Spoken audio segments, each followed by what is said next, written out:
So we're hanging out in the library, and I'm here with a student who I'm interviewing to accept into college. So, why do you think that you would be a good fit for my school? Because I'm just perfect and you want me in your school. That's pretty much why. Okay, I'm gonna deny you because you are very um conceited. What? Like, I'm a good student. What was the lowest grade you've ever gotten? An F. Oh, she's qualified. But what should I really be asking to go to an interview like this? Exactly. Like, I don't know. Am I just supposed to be like, I'm perfect, accept me anyways? Yeah, like do you just kind of get accepted or how does that process work? I think we're going to be talking to Miss Wiegand about what happens when a college comes here to visit the high school Yeah. and like what are you supposed to do? Let's go check it out. Hi, I'm Brianna, and I'm here with Miss Wiegand to talk about the college visits that we have recently. So, Miss Wiegand, why are these college visits valuable?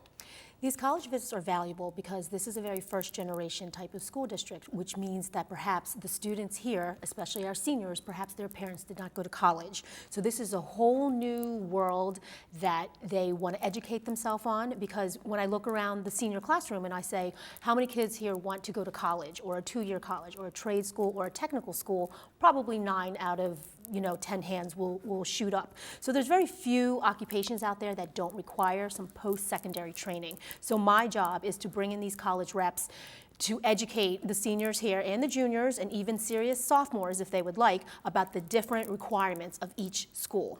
What automotive technology requires is going to be different than what University of Pennsylvania is going to require. And I would like to have these small, intimate gatherings to talk to that representative. And what should students be trying to learn at these meetings? Definitely. When I looked at how I proceeded last year and this year, I want to make this a more serious group. I would like to be known as a serious school in the surrounding school district. Definitely, we have very smart, talented students here, and I want the college reps to know that we are just as talented as any other school district. So I have been trying to put snippets of information in Naviance. I've been trying to send it out to the teachers so they could read it to the students, just to educate the student. Like today, Widener is coming, so I put down Widener is known for their pre-law, physical therapy. They're like a 3.3 type of school district. They are 45 minutes away, things like that. So kids can just start to educate themselves. So when they come to the meeting, they can ask more elevated questions.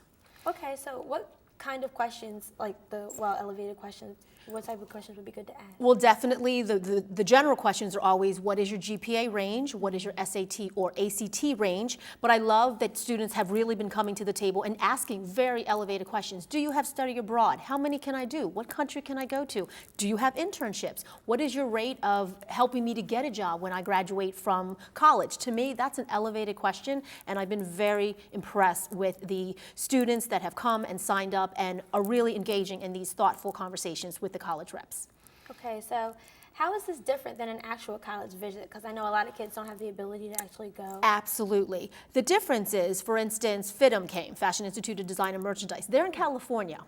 Might be a little bit difficult for someone to go to California. So to have a local rep who does work in the California branch but lives here in Westchester and able to bring a PowerPoint slide and talk one-on-one with our students is very valuable. Of course, we always encourage kids to go visit the college, but sometimes finances, cars, it's just not possible. So at Norristown Area High School, I'm committed, like everybody else, to do whatever it takes to bring these services to the table here so that the students can educate themselves and not have to really spend a lot of money or take a day off of school. But if you can visit the college, absolutely go visit the college. And now, is there a particular way you should prep for the sessions? Yes, I'm really trying to push students to electronically sign up themselves in Naviance, because I want to know that these are serious students who have some forethought and want to come to the table and ask intelligent questions. I just don't want someone to say, oh, I'm trying to get out of a test, so let me run down and get a pass. So when you sign on to Naviance, you just go to the college tab, and every college that I load in there, and my goal is to have 50 colleges, two-year schools, associate degree schools, restaurant schools, automotive schools. From September to December, I'd like to have 50 come and visit our school. So all they have to do is go in, read the snippet of information that I put in there, put sign me up the day before, preferably before the close of the school day, so that my lovely assistant can write you a pass and put it in your mailbox, in the first period teacher's mailbox. So who are the representatives coming to Norristown? Excellent. I am very careful about the list that I pick. I definitely want to serve the mass of the 363 kids here. So I select the schools to come, and sometimes schools call and ask me to come. And yes, sometimes I've said no because I really want to pay patronage to our Pennsylvania schools. We're a very Pennsylvania state type of school district, and I love PA state schools because I went to a state school. The price is excellent, the education is excellent, and the quality student ratio is also excellent. So I'm having everybody from the restaurant school and Fashion Institute and Harcum, which is like a 2-year career to certificate degree, all the way up to Shippensburg, Westchester, Bloomsburg, Temple, Penn State Abington is coming, all the way up to University of Pennsylvania, which is an Ivy League college. We have George Mason, which is a highly selective college. Looking for 3.75 or higher. St. Joe's, a more selective college. So I would like the whole range there so students can pick and choose what they're interested in. Now, some of these schools are like very prestigious, or like you said, far away, like in California. So how exactly do you arrange them or get them to come?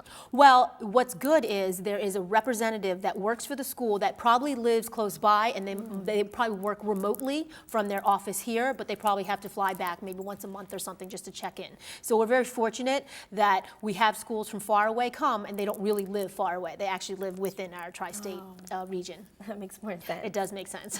So what are the special benefits that you can get out of going to one of these sessions? Knowledge, knowledge, knowledge. Knowledge is power, and the more knowledge that you gain, not only do you walk away knowing the expectation, the need, the probability of getting into the school, meeting the rep face-to-face that could be reading your application, that's the biggest bonus, but going home and maybe educating your siblings. Changing this school district from a first generation to not a first generation school district anymore. I'm very proud to say that last year's statistics, we had 375 seniors, and I would say statistically 95% of them I can track, they went off to the military, a 2-year school or a 4-year school or a trade school or a technical school. And that is, in my opinion, a phenomenal statistic. Okay. So if you have no chance of getting into the school based off your SAT scores or maybe your GPA, should you still attend the meeting? Well, it's not that black and white. It isn't like, well, that school requires a 3.0 and I have a 2.5, so I have no chance of getting in. It is definitely not that black and white. Most schools look at the whole picture, and they look at upward mobility. So if freshman year, maybe you tanked it, sophomore year you didn't do so well, but then you notice junior year you got serious, senior year you got serious, but your GPA doesn't reflect it. They do look at the rigor of your courses and how you've changed now. And I always advise maybe a personal statement, maybe a one-on-one interview. Things of that nature can really push a student who's a maybe over to a yes. Okay. Because many kids actually fall in the maybe category, and there are little things that I can educate you to do to kind of sweeten that pot and make that maybe a yes. All right. Well, is there anything else you want to add or maybe reiterate how to sign up? Definitely, please go on Naviance. You have to anyway when you apply to colleges because that's how you let your guidance counselor know the schools that you're going to. But please know that it's a wealth of information, minus a personality test, a resume builder. So right there under the college tab is the list. Currently, I think I've had 40 colleges or trade schools sign up, and my goal is to get another 5 or 10 in between the months of October, November, December. And that's just a nice selection of representatives coming, willing to sacrifice their time to come and visit our students at Norristown. All right. Well, thank you so much, Ms. Thank you. And it was nice having you. And back to the Eagle's Eye.